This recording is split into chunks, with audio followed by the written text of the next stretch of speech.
Just Merleau, autor del libro The Rape of the Mind, que traduciríamos como La violación de la mente, afirma que, mientras que el miedo prepara a la población para la mentira, el uso de la propaganda difunde desinformación y promueve la confusión con respecto a la fuente de las amenazas o la naturaleza de la crisis, ayudando a romper las mentes de las masas.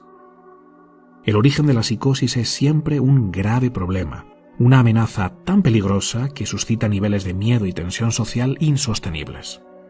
El gobierno fabrica este problema de forma oportunista, interviniendo psicológicamente en los individuos para inducir temor frente a un peligro inminente. Después agita ese problema utilizando un bombardeo propagandístico diseñado para confundir al individuo.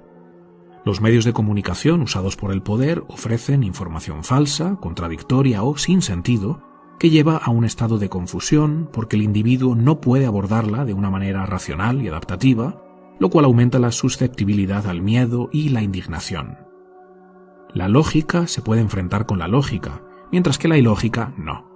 Confunde a quienes piensan de forma correcta, y mientras la gente todavía está buscando un contraargumento razonable a la primera mentira, los totalitarios pueden agredirlos con otra. Además, la forma de presentar esta información es muy particular. Merleau lo llama ondas de terror. Se trata de etapas donde la tensión aumenta exponencialmente, seguidas de pequeños periodos de calma, lo que poco a poco va destruyendo la moral del individuo. En el momento de máxima tensión y confusión, el poder presenta la solución a ese terrible peligro y la posiciona como única alternativa. Es esto o nada.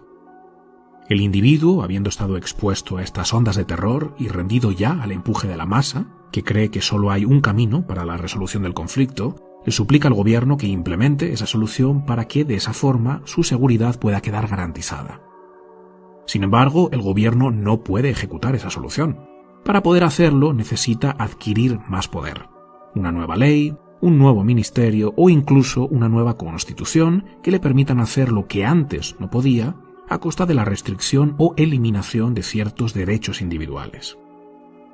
En otras condiciones, el individuo no hubiera accedido a perder su libertad y sus derechos, pero aquí el poder ya logró el beneplácito de las masas, que le ruegan que les arrebate sus derechos para acabar con esa terrible amenaza. Y el poder, habiendo logrado lo que quería, deja de fabricar y agitar el problema que ellos mismos crearon, con lo que pareciera que realmente logró una solución. La calma regresa. Los individuos ya no son tan libres, pero se libraron del miedo y recuperaron su sensación de seguridad. El coste en forma de pérdidas de derechos y libertades individuales fue elevado, pero la masa lo celebra. Misión cumplida. Hasta que el ciclo vuelve a repetirse de nuevo con otra amenaza fabricada por el poder que pone en marcha la hipnotización global a través de la propaganda manipulativa y la intervención psicológica. En caso de que este proceso no sea suficiente para derribar al individuo y convertirlo en masa obediente, hay un elemento más que el poder utiliza para aumentar la posibilidad de una psicosis totalitaria: aislar a los individuos y perturbar sus interacciones sociales en nombre de un bien común.